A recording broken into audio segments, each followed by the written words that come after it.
Exterior, Wendell World Night. 1960s footage of fireworks light up the night sky above a fanciful theme park castle in the style of the Wonderful World of Color hosted by Walt Disney.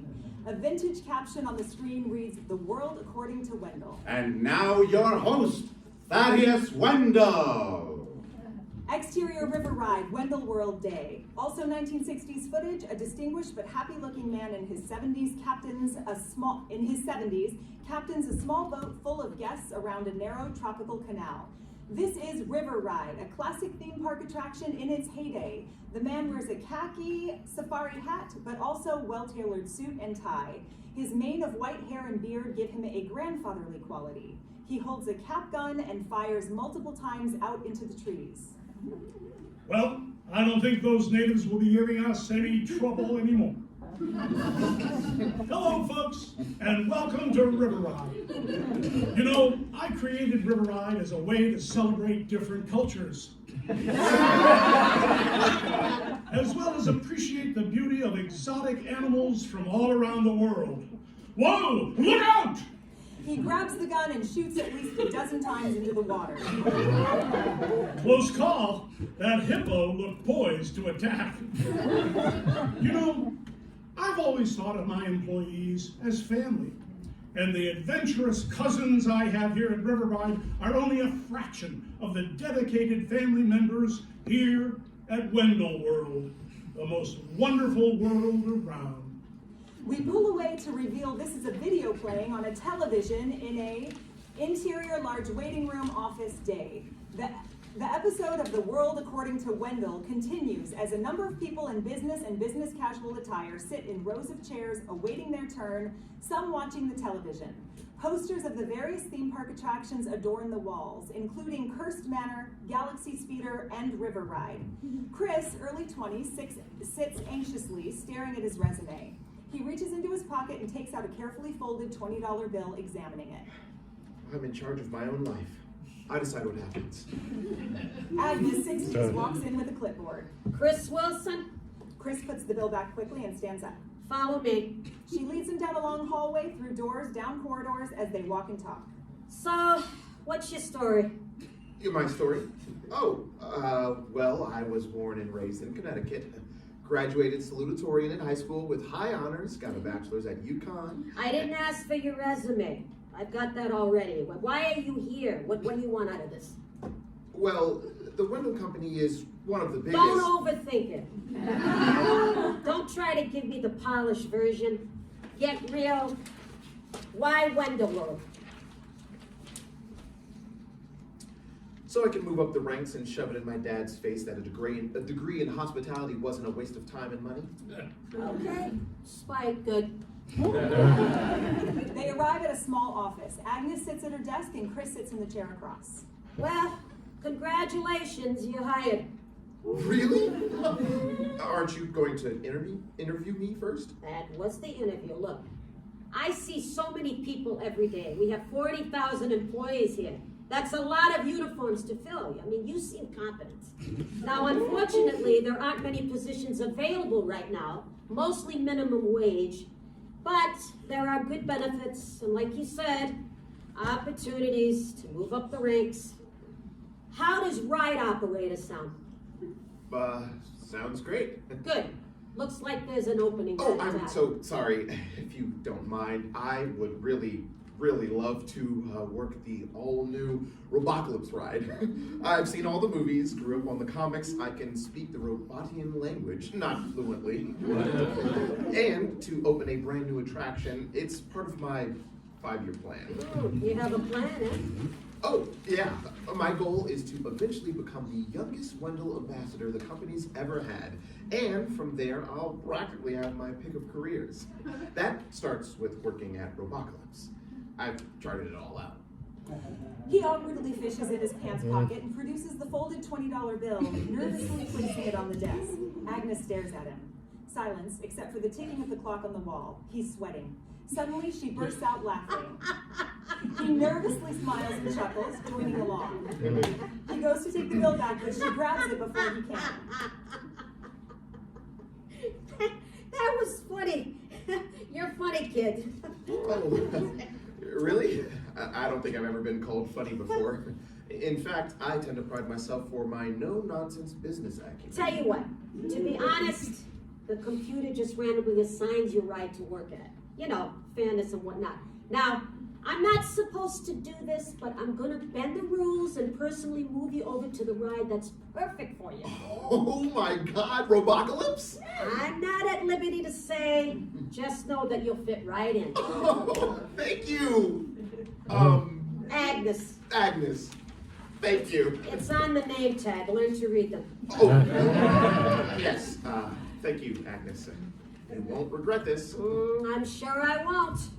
Orientation starts tomorrow. Here's the information. She fills out information onto a printed form and hands it to him. Okay, tomorrow. Great, thank you. Chris shakes her hand excitedly and exits. Again, the ticking of the clock as Agnes stares at her screen. It says, Chris Wilson, location, Robocalypse. She clicks on it and backspaces the letters, but leaves the R. She begins to type R-I-V-E-R, Interior Manager's Office Day. The ticking of a large wall clock continues. Derek, 30s, wearing a short-sleeve camp shirt and khakis, a company name tag, and a lanyard with character pins, sits at his desk across from Janine, 70s, wearing a khaki skipper costume and company name tag. She smiles, unassuming. Derek is staring at the clock, silently counting the seconds. 10 seconds pass. He takes a breath and smiles. So, Janine, do you know why I pulled you into my office? My ferrets? Your ferrets? Oh, no, then I don't. Janine, you didn't bring your ferrets into the office, into work, did you? No, I was told that wasn't allowed anymore. Well, it was never allowed. It's because of a phrase you've been using over the PA system of your boat at the load dock. A phrase? A phrase that to some might sound inappropriate. Flashback. Derek stands on the dock of the river ride attraction while typing at a boathouse-themed computer monitor. We hear Janine's voice coming from the loudspeaker of a jungle boat nearby. Welcome to the river ride. I'm Janine's boat. Come inside me. Derek suddenly looks up from typing, concerned. Interior Manager's Office Day. I don't understand. Well, It's cute. I'm pretending to be the voice of my boat. What's so inappropriate about that? it's just that phrase can mean multiple different things. Janine stares at him confused. When you say, come inside me, it can be perceived as... He stares at her, really needing her to understand. She doesn't. Just do me a favor and come up with a different greeting, please. Would you like to see some photos of my ferrets? Sure. Janine brings her phone out and unlocks it, showing photos of herself with numerous ferrets. Here's one from Natasha's birthday. The theme was princesses. I dressed them up and everything. Oh, and here's the one where I gave them the makeovers. And here's one where we're just being silly. That's great. He presses a button on his radio, causing a beep to sound to emit. Oh, that's for me. I better take it. Thanks for coming in, Janine. Maybe that's what I should say instead. Thanks for coming in, Janine. No. Please don't. Say something else entirely. Janine gets up and leaves the office. Derek sits back and puts his palms over his eyes, exhausted by the conversation. Exterior River Ride attraction, Wendell World Day. Shots of employees and guests interacting at River Ride, a less than popular boat ride at a very popular theme park. The queue is made up of a maze of tan ropes and poles leading guests through an old boathouse with vintage paraphernalia on the walls, while generic 1930s music plays on nearby speakers. Skippers, dressed in khaki button short-sleeve shirts and pants/shorts, help guests in and out of boats, piloted by other skippers that navigate away into a dense tropic setting. Derek is trading pins with a young child as their parents watch on. He looks up and sees Gary, 50s, red balding hair and a mustache, dressed in his khaki costume, walking in the distance with a young child on his shoulders. Derek looks panicked. The pin trading child is slowly making their decision on which pin to choose from Derek's lanyard. Any pin at all. Their finger slowly considers each one. Please hurry, kid. They continue to consider. Here, take your time. I'll be right back. Derek takes the lanyard off and hands it to the child. He briskly walks over to Gary. Gary, Hey, Derek. What are you doing, pal? Stroller parking? No, sure doesn't look like it. Oh, yeah, well, Jose here has some lost parents. And why is he on your shoulders? You don't expect him to find him from this side, do you? He's got a much better vantage point from here. Gary, you can't be walking around with a random child on your shoulders. Why not? You just can't. But this method always works. You've done this before. Well, I'm sure he could see just as well if he were... Suddenly the boy yells, "Papa!" pointing to a nearby family. The family rushes over and Gary puts the child down for them. They shake Gary's hand, thanking him, and walk away. Gary smiles at Derek. You were saying? Look, no more kids on the shoulders, please. Gary puts his hand on Derek's shoulder and massages it. Derek, you really need to relax. You're always so stressed out. Tell you what, my next break, I'll give you one of my patented Gary's massages. Just get back to stroller parking. You got it, boss. Gary walks away. Derek goes back to the dock and notices the pin trading family is gone with his lanyard. He sighs, closes his eyes, and starts counting to himself, but is cut off by Tyler, 19, wearing the khaki costume and name tag, who approaches tentatively. Hey, Derek? What can I do for you, Tyler? I was wondering if maybe I could try the rubber band joke over the PA system. Are you sure you know it well enough? Oh, yeah. Definitely. Okay, then. Go ahead. Great. Thanks, Derek. May I have your attention, please? May I have your attention, please? If you lost a rubber band... if you lost a wad of rolled up $100 bills and they were wrapped in a red rubber band, please see Lost and Found here at the unload dock. Thank you. Tyler smiles, happy with himself, and puts the microphone back. Derek stares at him in horror. Tyler's smile goes away. Did I not do it right? You did not do it right. Oh. Here, let me try it again. No. Just go help Gary with stroller parking. And make sure he's not putting any more children on his shoulders. Excuse me, are you the manager? Yes, ma'am. How can I help you? Don't ma'am me. My kids and I waited 45 minutes in this line expecting to ride the space roller coaster, only to be put on some stupid boat with fake animals. You thought this was Galaxy Speeder? Well, that's what the girl at the front said when we asked what ride this was. Was this under the sign that said the world famous river ride? I don't know. Probably. What does that have to do with anything? I'm sorry, man. I apologize. I think my cast member was just having a little fun with you. I'll be sure to talk to her. Do you remember her name? Well, good thing for you, I do. I remember her name. It was Chris. Yes. Let me guess. Chris from Orlando. How the hell am I supposed to remember where all your rude employees were conceived? I think that... You are lucky that I do not sue you for trauma. My children were terrified of the alligators on that ride. Crocodiles. What? Well, it's the Nile, so they're... Never mind. I'm so sorry. Here, let me give you some vouchers to get to the front of the line at Galaxy Speeder. Derek hands her some vouchers. The guest shakes her head at this. You know, I expect this treatment from Global Studios, but not here. She storms away with her children. Hi. Is this the Lost and Found? You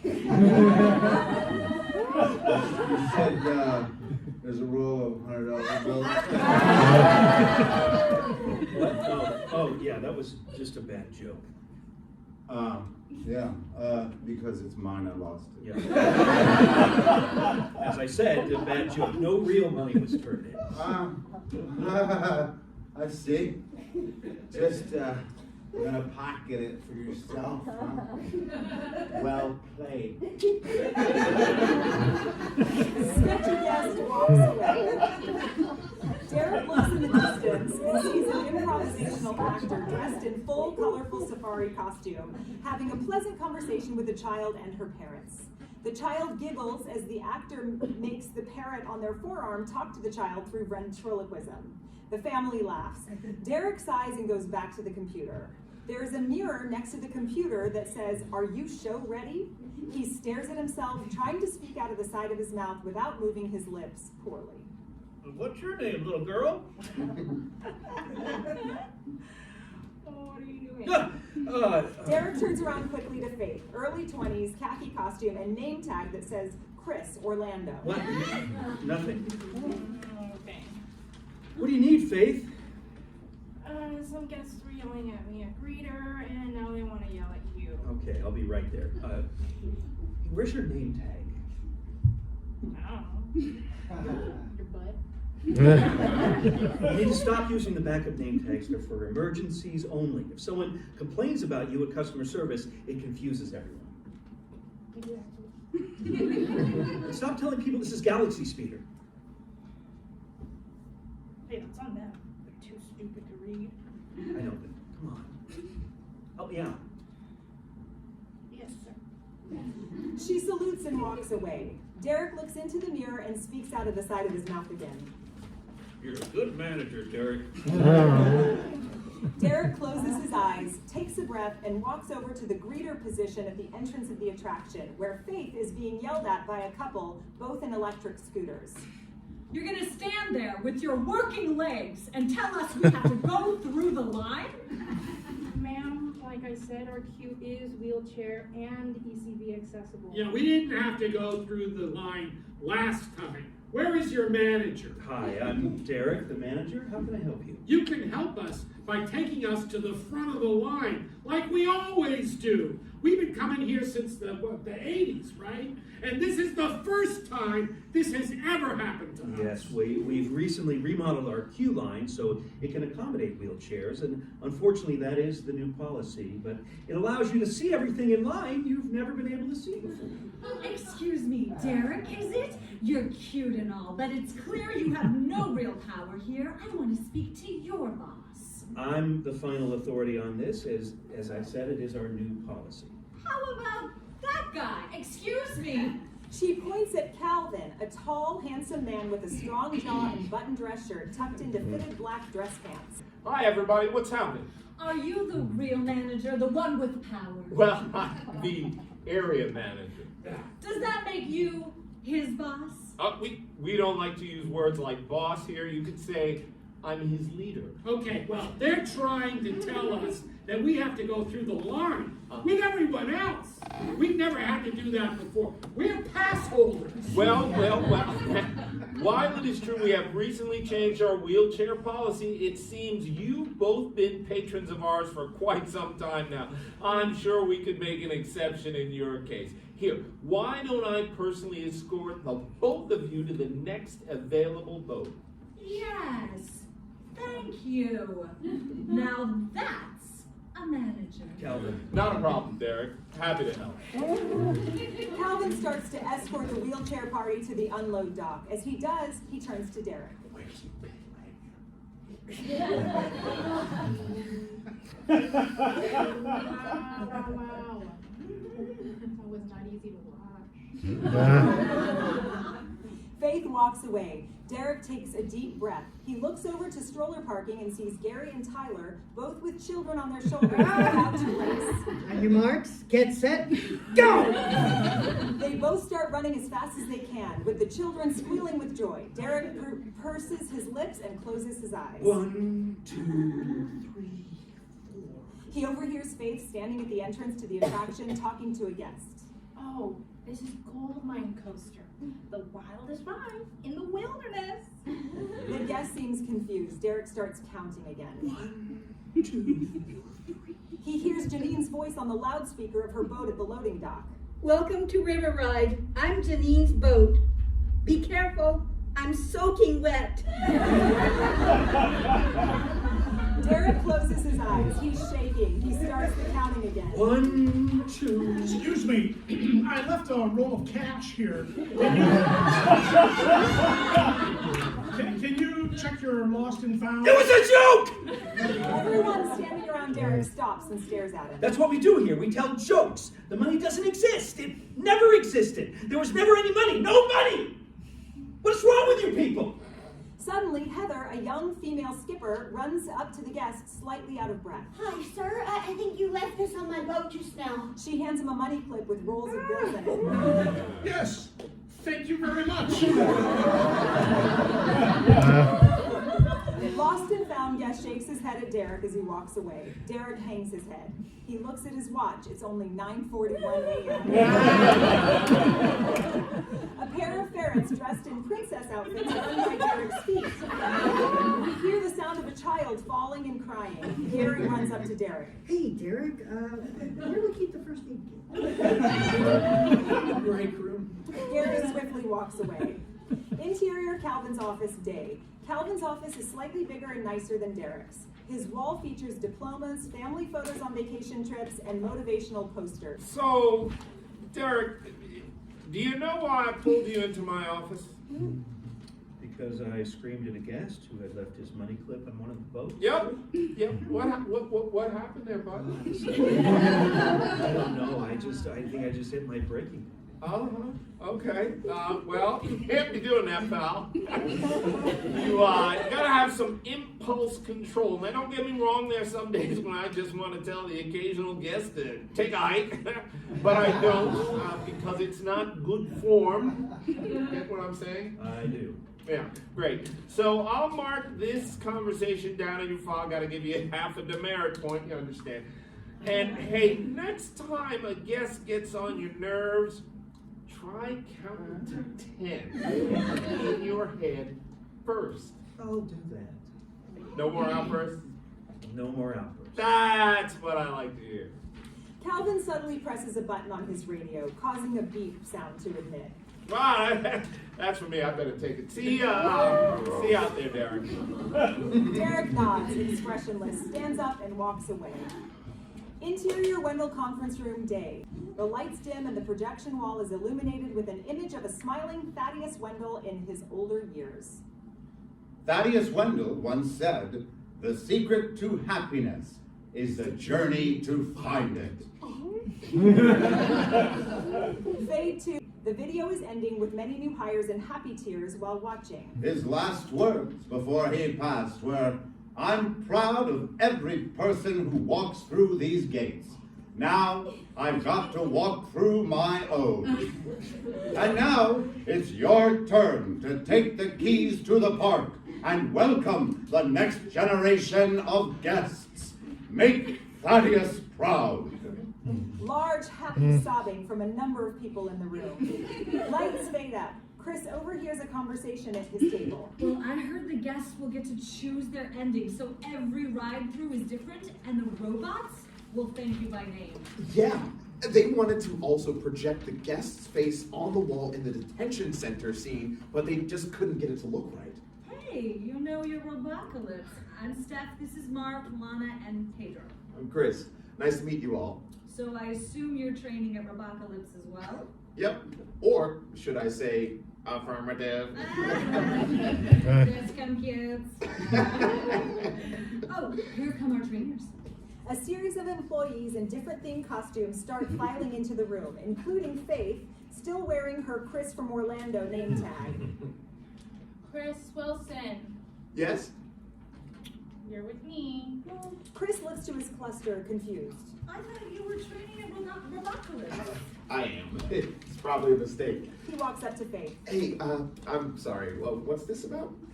I'm your trainer for River Ride. No, I'm not training at River Ride. I'm training at Robocalypse. Now you're training at River Ride. No, I'm training at Robocalypse. Look, my paperwork says you're with us. I don't know what to tell you. Also, you might want to consider changing your name. Why? Oh, because your name is Chris too? No. But your name tag says Chris. Exactly. Anyway, there's been a mistake. I'm I'm not. just supposed to get you into your costume and over to the right by 10. Any issues? Bring it up to our manager. Great. Interior costuming building day. Montage. Chris looks on enviously at the new hires trying their Robocalypse costumes on. They're black and shiny and look really cool.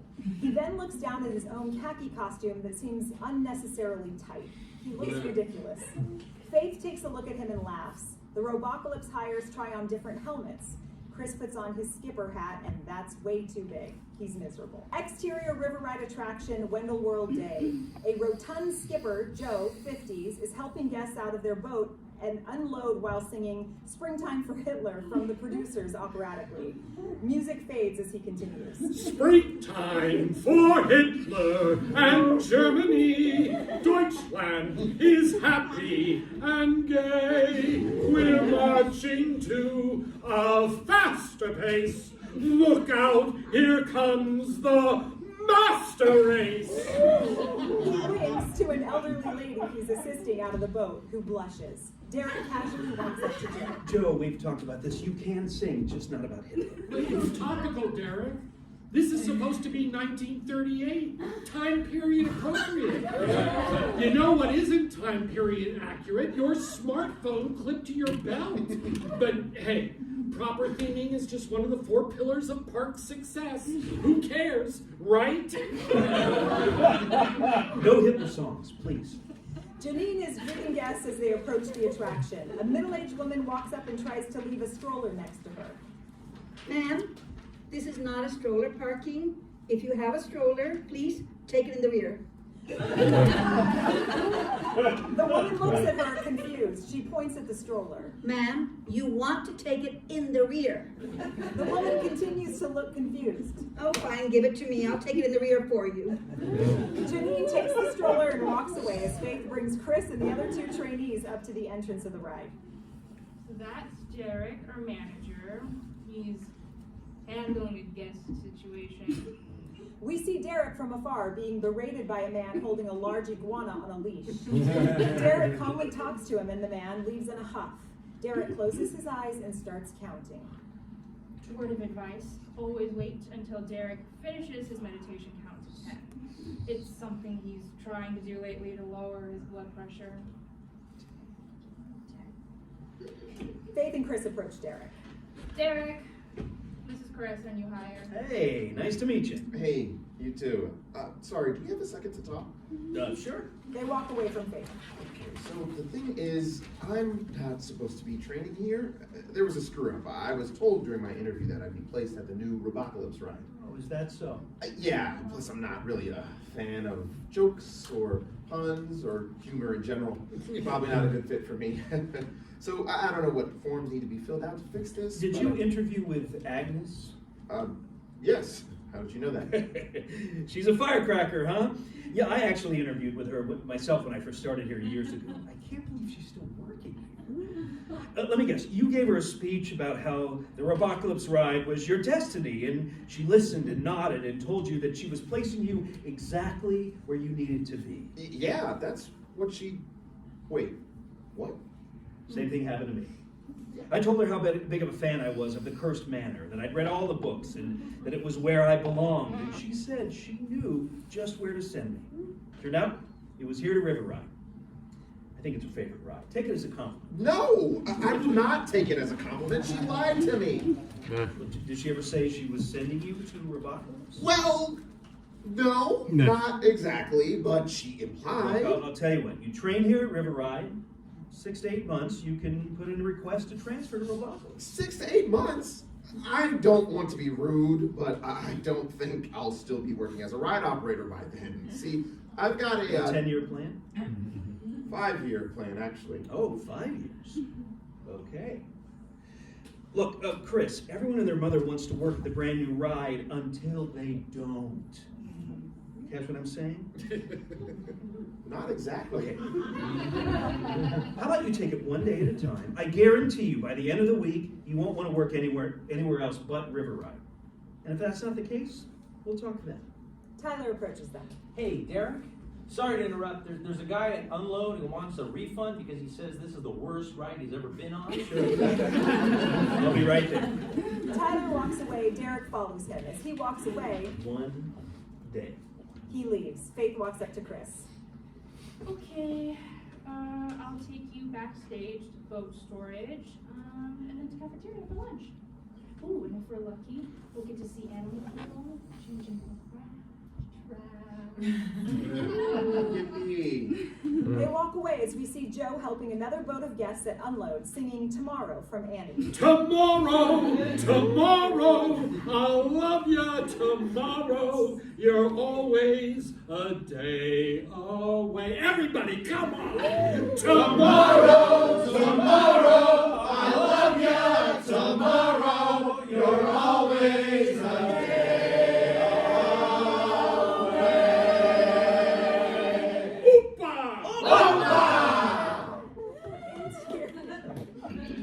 Cafeteria day.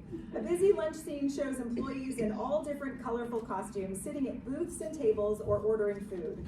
A short employee wearing a fur mascot costume walks by struggling to hold the head of their character in one hand and their tray of food in the other. Faith and Chris enter. We see each table Faith describes one at a time.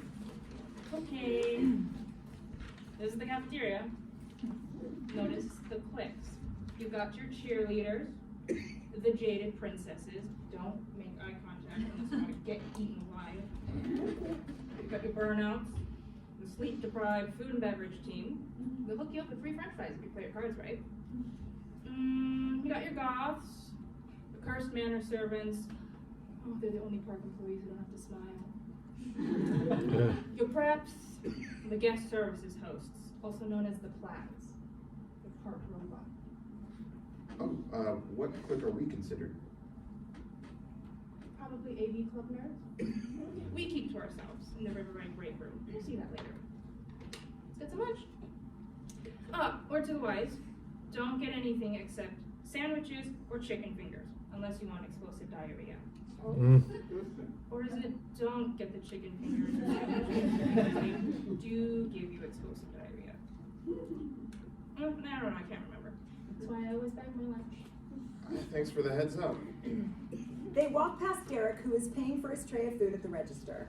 He looks over and spots Harper, 30s, the improv actor from earlier, taking a seat at an empty booth.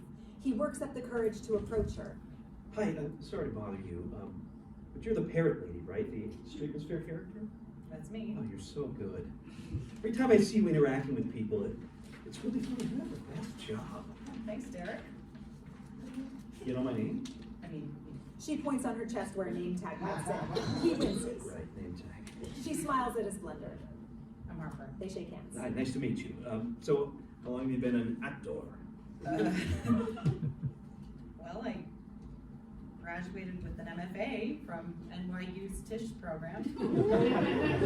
Performed in Chicago theater for a number of years, traveled on some touring shows, and then the roles dried up, so I sold my soul and ended up here. Did you get to walk through the park, goof around? You choose who to interact with? I get to pander to entitled assholes and their obnoxious kids with my hand shoved up a bird's ass. I don't know what you think this job entails, but believe me, it's not all it's cracked up to be. Right, but like if I were to audition, would you have any advice? Yeah, don't. You'll save yourself a lot of trouble. I know it must look glamorous from the outside, but you seem like you have a good job of, I'm gonna guess something administrative? Manager. Sure. And what's your history of performing? Well, I was the mute king in my high school production of the Once Upon a Mattress. Okay. Harper takes a bite of food. Derek feels uncomfortable. Sorry to bother you. Hey, it's no trouble. I just wouldn't want you to get your hopes up. People spend years auditioning, waiting for that phone call that never comes. The rejection is one thing, but even if you make it to the final round, they just put you on a list and you never know until they call you, if they call you. Better to save you from putting in a lot of work for nothing. I wish someone had given me that advice when I first got here. Yeah, thanks for the advice. Derek leaves with his tray of food. Another actor in costume walks up and sits with Harper. Who is that? Another fanboy asking for audition advice. I gave him the "job's not worth it" monologue. Who needs unwanted competition? Exterior backstage of River Ride Dusk. Faith leads Chris through a path backstage. So you're gonna want to invest in strong bug repellent. The mosquitoes are nasty back here. Okay, next up, I'll show you the break area. I don't see any buildings. Where is it? Closer than you think. After walking 15 feet, she extends her hands to a couple of picnic tables, vending machines, and sets of lockers under a wooden shelter. Gary, Joe, Heather, and a few more skippers are sitting at the picnic tables, mostly reading. Ta-da! This is the break area? Oh, you've got to be kidding. I wish I were. But hey, check out the new air conditioning. She points to a giant fan behind Heather, sitting at the picnic table, reading a book as her long hair is flying up behind her. Aren't there union rules about break areas and minimum requirements? Not our union. Everyone, this is Chris. Please wait until training is over before hazing him. Nice to meet you, Chris. Welcome to the jungle. Are you excited to work here? Oh yeah, dream come true. Sarcasm. That'll fit well in here, my friend. I'm actually not sure how long I'll be working here. I was supposed to be working at Robocalypse. Derek said he's working on getting me a transfer. Is that what he said? Boy, I can't remember the last time anyone transferred out of here. Can you? Come to think of it, who's been here longest? Janine walks in. Janine, when's the last time someone got transferred out of the river to another ride? Let's see. Oh, about 3 years ago. Fred left. Oh, Fred didn't leave. He died. Oh, yeah. Okay. Well, then I really have to think. 3 years? Are you kidding? No, that does not work for me. I can't be stuck here for even 1 year. It's not part of my plan. Stuck here? Oh, no offense. No offense, he says. You hear that? I'll have you know, we're an open day attraction. No, I know. But didn't Thadius Wendell say, adapt or die? We've got a Thad poter. Take it easy on the Kool-Aid, kid. What? No, I just mean that if he were still alive, he would have gotten rid of this ride a long time ago. What's wrong with River Ride? Well, it's nothing against you. You all seem really nice, and I'm sure telling bad jokes every day is fun, but look at the lines. 5-minute wait max? There's not even a digital wait time installed because what would be the point? Digital wait time wouldn't fit in with theming. But go on, keep going. It seems like you have a real opinion about this ride. Okay, well, it's too boring for teenagers, too scary for little kids due to all the broken animatronics, too reliant on the skippers to put on a show, which makes it highly inconsistent, which means the elderly don't ride it because there's no nostalgia factor for them. Plus, it takes so long to load and unload guests into each boat, it has the lowest hourly capacity of any ride in the park. And I hate to break it to you, but no one likes puns. No one! I mean, they're not funny, and the only successful joke here is the ride itself. Again, no offense. Wow. Someone got up on the wrong side of the boat this morning. Everyone B-O-T-E! They laugh further. We see Chris's POV in a warped fisheye lens of each employee laughing wildly, becoming slow motion terrified. Working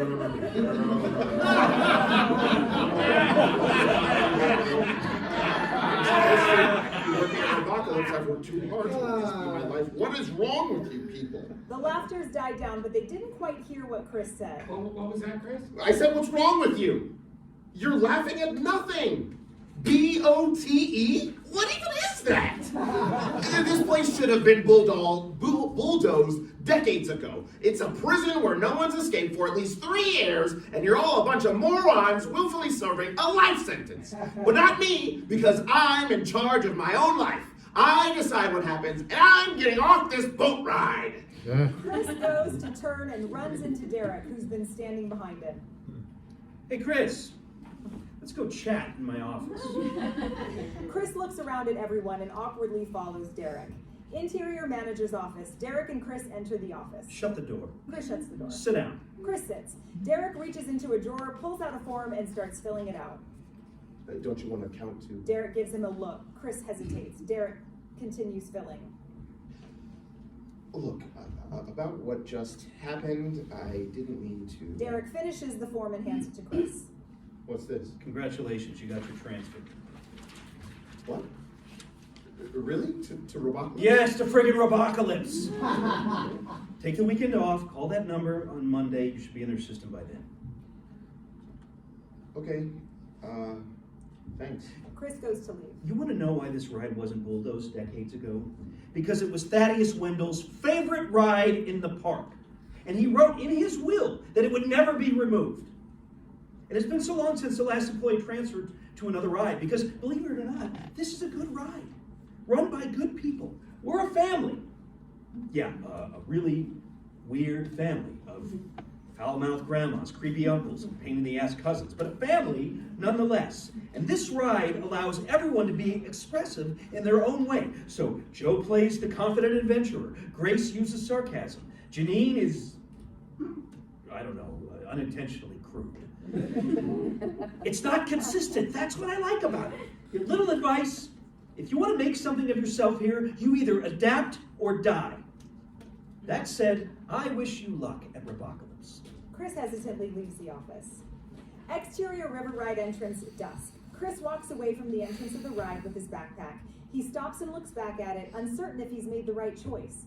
Just then, a family of mom, dad, older brother, and younger sister walk away from the ride. Sister holds a small paper driver's license in her hand. I can't believe that elephant almost sprayed us. And the lady on the boat was so funny. Can we please go on that again? We have a dinner reservation, maybe after. Oh, man. So we spent a fortune to come here. She was scared of the princesses, too short for the roller coaster, and bored of the carousel. But it's the ride with no weight that she won't shut up about because they let her steer the fake boat and gave her a paper driver's license. I don't get it. Oh, let her have her fun.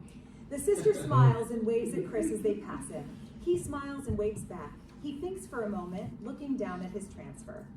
Interior manager's office. Derek is sitting at his desk, typing on the computer. Chris knocks on the door. It's open. Chris walks in. Forgot my hat. He goes to the chair and takes the hat. He starts to leave, but stops himself. Why did you give me the transfer? What does it matter? It's what you wanted. Yeah, but before you made it seem like it was impossible. I guess I just didn't want your negative energy affecting my ride. Go be someone else's headache. Look, I'm sorry about what I said. I was being a jerk. River Ride has its first... You made it abundantly clear what you think of this ride and the people who work here. Plus, you haven't even been here a day. You have to earn your right to have a meltdown, especially when it's directed at your coworkers. Okay. But, like, what if I really am supposed to be here? You haven't shut up about Robocalypse this entire time. Now you're second-guessing yourself? Maybe. I don't know. I have this thing about regret and hindsight. Look, I probably don't deserve a second chance, but you know what Thadius Wendell said about second chances? I like to give people second chances. They're the ones that end up working the hardest. You know, he never actually said that. He never actually said a lot of the things he's quoted as saying. It's a little secret. So what are you saying? You want to stay? Yes. I want to stay. You're sure about this? It's your ticket out of here. What about your 5-year plan? Well, who knows what'll happen in 5 years. Right now, I think I'll narrow the scope to 1 day. Don't quote me, I'm not fat. Look, I'm not the one you insulted, so I don't think it's up to me. Interior break area, dusk. Chris is in the middle of addressing the skippers. And so I just wanted to apologize for what I said. I skipped lunch and was kind of hangry. No excuse, but still. Can I please get a second chance? The skippers look to each other, considering. Make him tell a joke over the PA system. If it's good, we'll consider it.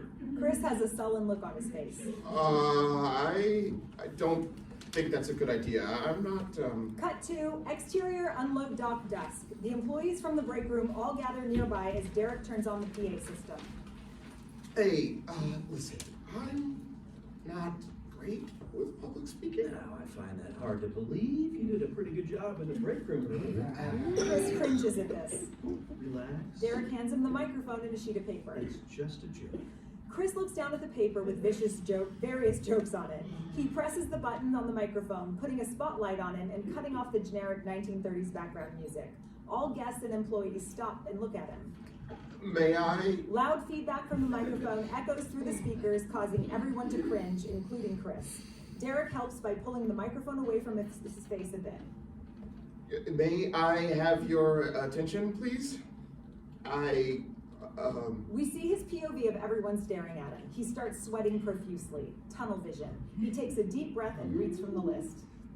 If you lost a wad of rolled up $100 bills wrapped in a red rubber band, I have good news. We found your red rubber band. On a side note, lunch was delicious. Everyone continues to stare. Someone coughs. The background music turns back on and everyone goes back to their business. Chris puts the microphone down and turns to the skippers and Derek, who've been watching from the side. That was truly awkward. Welcome to the river ride, kid. The skippers politely applaud and smile. Derek gives him a respectful nod. Faith walks up to Chris. Okay, awkward guy. I'll see you bright and early tomorrow. We're gonna have to work a bit on your delivery, and then I'll teach you how to pretend to steer the boat. Maybe, who knows? You might earn yourself the honorary junior skipper driver's license. Here's hoping. Interior break area at dusk. Chris opens his locker and hangs his hat up, takes some things out of his backpack to store, deodorant, phone charger, etc. Finally, he takes out a 4x6 photo of a woman and a 6-year-old boy trick-or-treating while standing in front of his house at night. They wear homemade robot costumes with big smiles on their faces. He tapes the photo in his locker. Exterior bus stop night. Chris hops on the bus back to the parking lot. The other new hires from Robocalypse get on too and sit near him. Hey guys, how was day one of Robocalypse? It was not what we expected. The other family members were all treated us like we were nothing because we were new. It was like a frat house. Like they said we had to earn their respect. We won't even get to operate the ride at first. There's so many people working there that they're overloaded, so we'll be glorified janitors sweeping up trash for the foreseeable future. Heitz. Sorry. Yeah. How about you? It was also not what I expected. I guess that's what it's like for all the new hires. Yeah. I guess so. Interior Utilidors hallway night. Derek is walking towards the employee parking bus. He passes a bulletin board. He stops to look at it and notices a flyer for improv actor auditions for the part. He thinks for a moment, then continues walking out of frame. Beat. He comes back into frame and takes a photo of the flyer with his phone. He looks at his phone and smiles, walks away. A moment later, Harper walks up to the bulletin board and casually rips the flyer off the board, looking around to make sure she wasn't seen. She walks away. End of pilot.